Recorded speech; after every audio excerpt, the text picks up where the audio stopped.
ready for this? Yeah. Now, coming to you from the great state of Texas, it's the Cynthia Austin Show with CMA Award winner, Cynthia Austin. Now, here's your host, Cynthia Austin. Good evening and welcome to the program. My guest tonight is a lady who can help you get in the mindset of I'm loving me. Meet Gloria Ward. Gloria Ward, welcome to the program. Thank you so much for having me, Cynthia. I'm so excited to be here.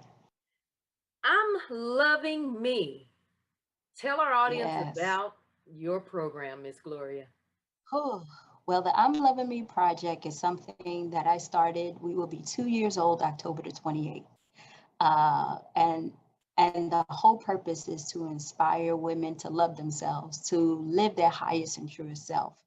And the reason why I started that project is because I had to look at myself in the mirror around 8 years ago when I was faced with divorce. I was faced with death as far as grandmother dying, and also dealing with trauma in my childhood, which, Cynthia, I didn't even know I was dealing with until I was going through the things in my marriage, right? And I tell people it was just as simple as I didn't even know I had mommy issues until in my marriage, I couldn't call my mother-in-law and father-in-law mom and dad. I couldn't do that because deep down, I felt like you're not my mom, you're not my dad. So, I never called them anything for the 9 years that I was married. That was my question. How long were you married? Yeah, for the 9 years I was married, I didn't call them anything. Then when the marriage got rocky, and it was time to separate because, of course, there was infidelity and all that stuff going on. I said to myself, I have to be able to look at myself in the mirror. I was a business owner whose business was failing, whose husband confessed that he was sleeping with someone else, and I had no money, and I'm sitting there trying to figure out what I'm going to do with my life. When I took a look in that mirror, I did not like what I saw. Cynthia, I saw a person who had a lot of potential and knew that God put them here to do something, but I was stuck. I didn't know what the hell happened to me, right? Because I believe the narrative of when I got married. You get married, you let the husband take care of everything and all that stuff or whatever. And I did all of that. You become a wife, right? And when things happen and I looked in the mirror, I had nothing to show for my life. So I had to go ahead and bounce back, right? But they say a lot of women do that, where when we get married, most of the time the husband is the breadwinner and you have all this stuff going on. And then if something happens, you have to rebuild your life. I always listened to my grandmother when she would tell me, well, Gloria, if you're going to get married, make sure you have a home wrecking hussy account. Okay. What's a home wrecking hussy account? Because if he leave you for a home wrecking hussy, you can start your life over again. Okay. Right. And so I always had a little stash somewhere, but I didn't know who I was. Yeah. Right. I knew I had potential. I knew I was a business owner, but I didn't know myself. And when I started to discover myself, I used to party every day.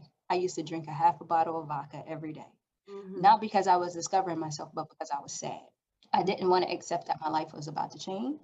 I didn't want to accept that, the dream that I had for myself when I was younger wasn't going to come true as far as having a family and marriage. I didn't want to accept that I did have issues without having a mother because my mother died of AIDS when I was 7 years old, right? So I lived with my grandmother and my brothers and sisters. I had to accept that I had a fear of having kids because I was afraid that something was going to happen. It was a whole bunch of stuff. And the way that I found that out, Cynthia, guess what? The way that I found that out and discovered myself is because I went to jail twice. What? Boy, I Yep. tell you, Girl, I got everybody two has a story, don't DUIs we? and it's, let me tell you, I Yeah. got two DUIs and the second DUI, I hit someone from the back because I fell asleep. My God. And that's what woke me up. Mm-hmm.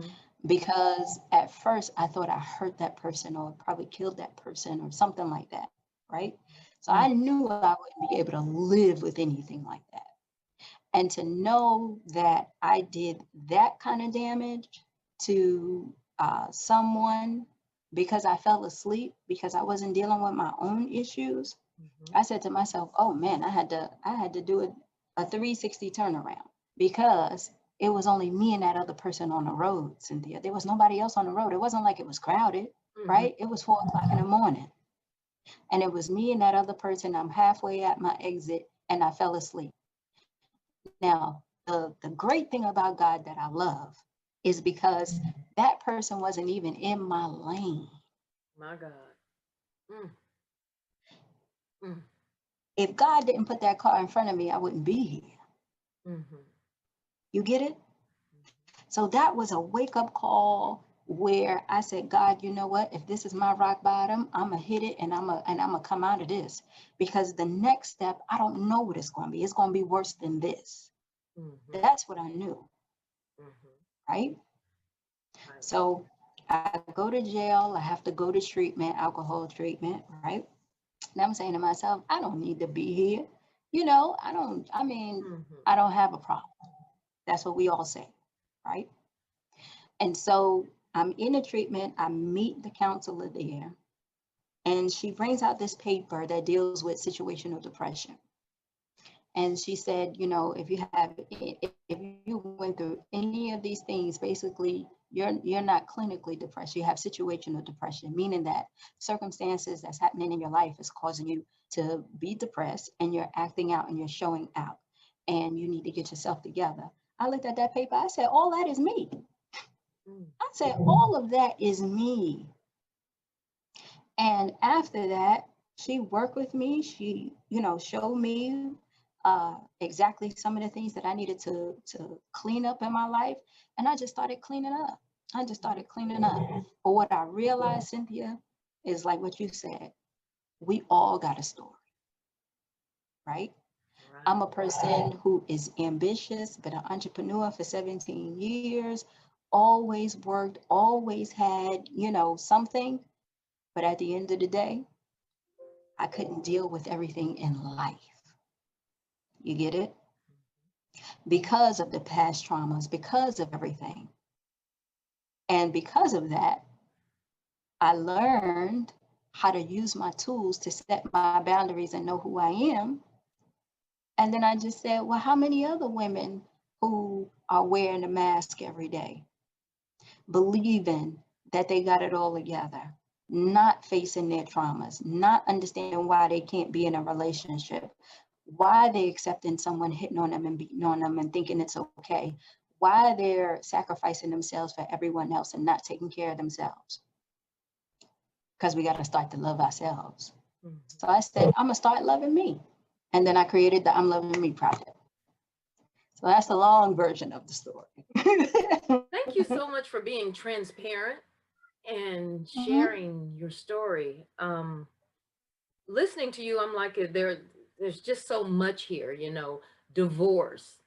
Prior to marriage, did you realize, well, after you got through your divorce and you were cleaning your life up, did you realize that perhaps there was a place even before you got married where you got so busy in the cycle of life, you lost yourself, and then getting married, adding another component into that, it just put you in a Oh, vicious yeah, place. girl.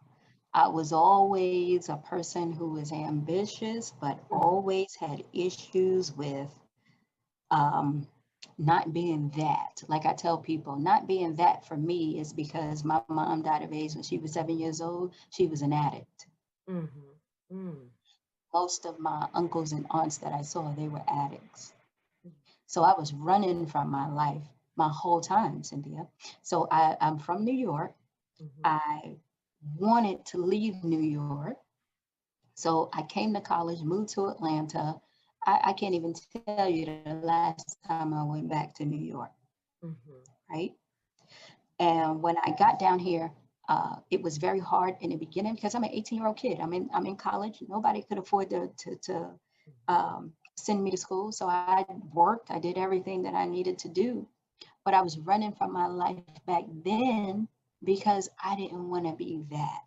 If I stayed there, I felt like I was going to be that. Does that make sense? And Mhm. I took that into my marriage because the story I was telling myself in my head, which most of us do, is that when I get married, everything is going to be okay. Because you know what? I'm finally going to do something that they didn't do, which is actually have a marriage, right? Mhm. I'm finally going to marry someone who has a two-parent home. Like, oh my God, he has a mother, he has a father, they're a family, they love each other. That's what I want, right? So I married the story in my head. I didn't marry the person. You know what I'm saying? And because I married that story, when it didn't work out for me the way it was supposed to, I didn't know how to handle that. I didn't know how to stick and stay because now the fantasy that I had is damaged, right? Because it went back to that whole thing of, you know, I'm chasing and running, right? I'm chasing this fantasy, but I'm running from this life. So I'm exhausted, running, running, running, running, running. Where I'm like, Gloria, you got to get yourself together. Like, what are you running from? You already not like that. But why in here is it still telling me keep running? Because I have not received the tools in order to let me know and discover who I am as a person. And the day I stopped running was the day that I wrote my mom a letter to tell her everything that I wanted to tell her. And I just put it out there for everybody to see because that was my release to finally let that go, you know. And so I did. When you meet women and they're coming out of a divorce and they have children and they're going through all of these things, how do you help them get their lives back on track? What is the first thing? First thing you do, tell the truth. Tell the truth about where you are and who you are, and be vulnerable with yourself. You don't have it all together. You are afraid. You don't have the resources that you need in order to take care of you and your family. You are not the strongest person that you think that can get out of this situation in this particular time. But do you know who you are? You are still a child of God. You are still here. And this situation that you are in, yes, you're going to have to figure out a new way to live. Yes, you're going to figure out a new way to be. And yes, you're going to have to figure out how you're going to take the steps to rebuild your life. But it's possible.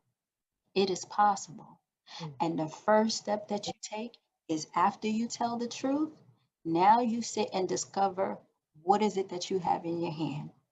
What is it? What options do you have right now? What skills do you have right now so that you can go ahead and take care of you and your family? I don't care if you have to start in a one-bedroom apartment, a two-bedroom apartment, whatever it is. Give up the idea of what you had, what he didn't give you, all that stuff. Get rid of all of that because that time has passed. You look at what you got in your hand, you thank God for it. Because once you thank God for what you have, you'll get more. Because it will open your mind to tell you, yes, we are starting from humble beginnings, but watch me work. Okay? Watch me work. Watch me get back to where I need to be. And then you feed your mind. That's the third thing that you do because your emotions are going to go back and forth. Because this person is probably still in your life because you got the kids, and every time you see them, it's going to be this, it's going to be that. You got to feed your mind. You got to understand that nobody can hurt you unless you allow them to. Nobody can say anything to you to get inside your core unless you allow them to. Set your boundaries. Know what you're going to take and what you can't take. If it's a very sensitive situation where anything he say or do or she say and do ticks you off, set your boundaries on how you're going to keep your peace, because that's the most important thing, because you are thinking about yourself and you're thinking about your family. And what I tell women all the time is that you cannot be the best for your family if you are not the best for yourself. In order to be the best for somebody else, you have to treat yourself good. So don't think for a minute that you're going to be running and sacrificing and doing all this because you got to get the kids, you got to get that. No, get your mind in order, because your kids are watching you and they soaking everything up. And when they watching you and they soaking everything up, they know when you sad, they know when you crying, they know when you happy, they can feel it. Mm-hmm. Give them something that shows them like, hey, yes, this is a messed up situation, but let me tell you something. Mommy is going to make sure that we get through this. Mommy, we in this place right now. I know you're used to having a basement and everything like that, but we're going to make the best of what we have and we're going to make it work. Speak positive things to them and you. And then the next thing you have to do is get on your grind and get on your hustle, because life has totally changed for you. So you have to figure out what your skills are, right? And improve on those skills, or find a side hustle or a new hustle or whatever it is that you're doing. Because the life that you are living now, you are now planning for what's going to come for the future, because the current reality is not your reality. Mm-hmm. And that's what you got to understand. That's just temporary. But once you start to put your plan of action together and you improve on your skills and everything, then start to take those small steps where you start to rebuild. And I promise you, I'm in a 1-bedroom apartment. For every lady who's listening, we have been divorced for over 2 years, almost 3. And I've been in that 1-bedroom apartment ever since. Mm-hmm. I know what it's like to start from nothing Mm-hmm. and to build your life back up. But let me tell you something. If you are ambitious enough and you are able to feed your mind on everything, you can rebuild. I started this project 2 years ago. I bust my ass every day to make sure that I give back and I give my all. But I thank God for everything that I have. I love her transparency. Gloria Ward, I'm loving me.